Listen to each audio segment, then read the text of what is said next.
Hola, muy buenas tardes a todos y bienvenidos a un nuevo programa del canal de Vicente Fuentes y de la web ufopolis.com. Aquí las tenemos.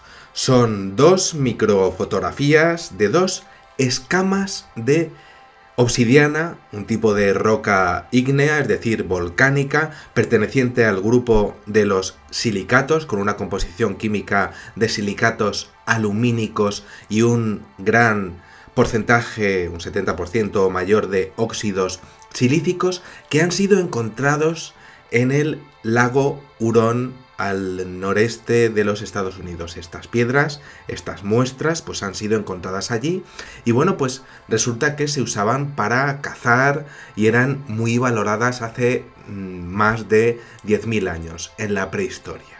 Muy bien, han sido llamadas las muestras 105-1 y 105-2 y están, como podemos ver, en una escala de milímetros, 2 milímetros, es decir, 0,078 pulgadas.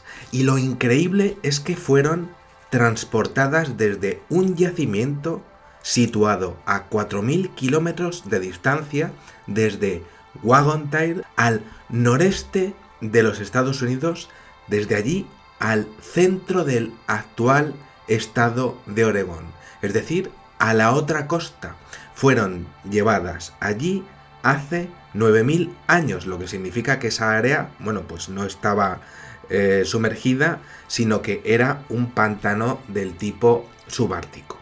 Bueno, pues todo esto pues podría ser un hallazgo singular por la auténtica hazaña de llevar mercancías en terrenos pantanosos. Bueno, yo me he caído muchas veces por ahí en mis viajes en los terrenos de los círculos de las cosechas. Aquí tendríamos que ponerlo pues en un terreno pantanoso, ¿no? Pero claro, estamos hablando de una distancia que es inmensa, 4.000 kilómetros.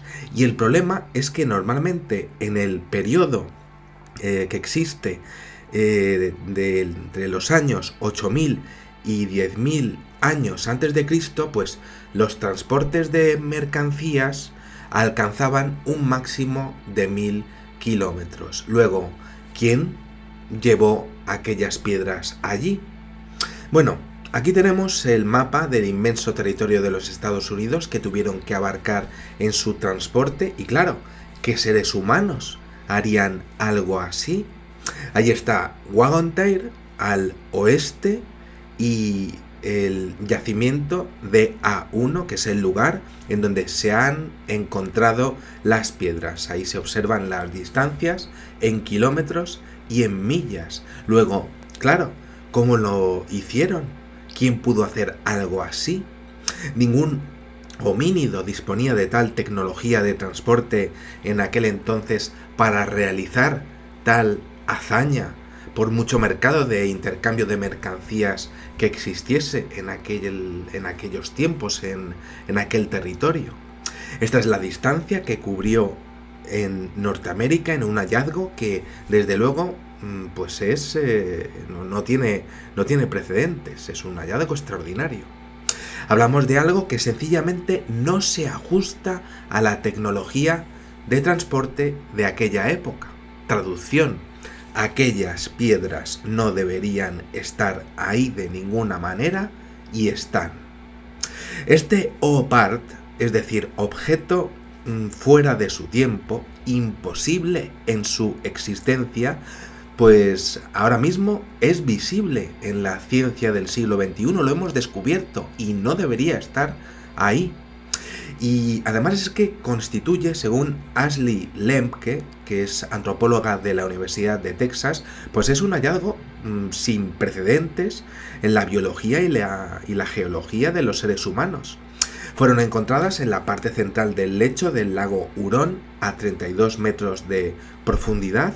Así estaba la zona hace 10.000 años y esos son los 3 puntos, los estamos viendo ahora mismo, en donde se han realizado las actuales investigaciones. Pero además, ¿por qué allí?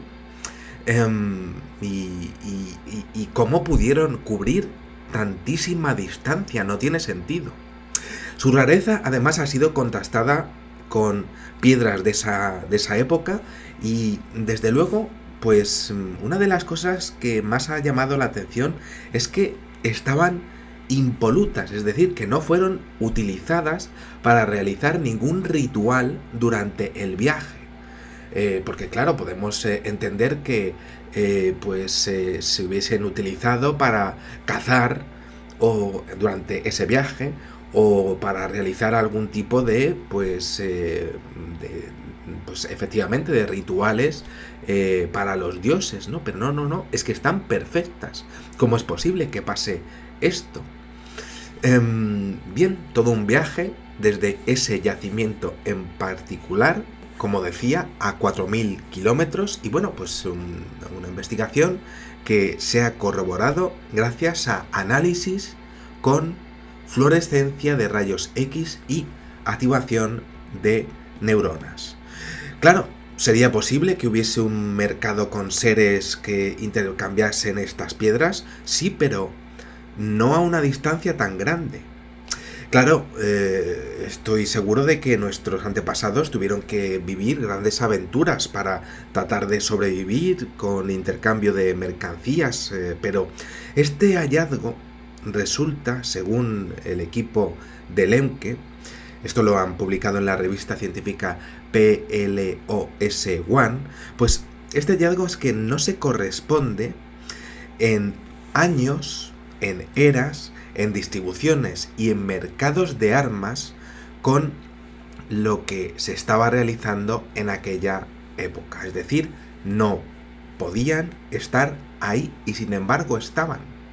Como no tiene sentido este patrón de distancias en el espacio, en el tiempo, en el sentido de la orientación, en la capacidad de resistencia del ser humano prehistórico en aquella época para llegar a una distancia tan grande desde ese origen, y como esta obsidiana nunca se había hallado en ningún lugar de esa parte de los Estados Unidos por no ser ese su lugar de origen, pues estamos ante un hallazgo completamente extraordinario, que además es que tiene una extraña característica, como decía, es que no tiene marcas. Realmente alguien lo quiso poner ahí. ¿Para qué? ¿Y por qué? No podía ser fruto de una casualidad, no viene de allí, no pudo ser transportada allí, nosotros no pudimos hacerlo, y además no hay ningún tipo de proceso natural que produzca esta piedra en el lugar donde se ha encontrado. Esas lascas de obsidiana no deberían ocupar este lugar del mundo, y aquí viene el grandísimo enigma de estos OPARCH tan pequeñitos. ¿Quién los llevó allí? Bueno, nada más, es un programa chiquitín que quería hacer para todos vosotros, pero que bueno, que es un tema que me encanta, el tema de los OPARCH.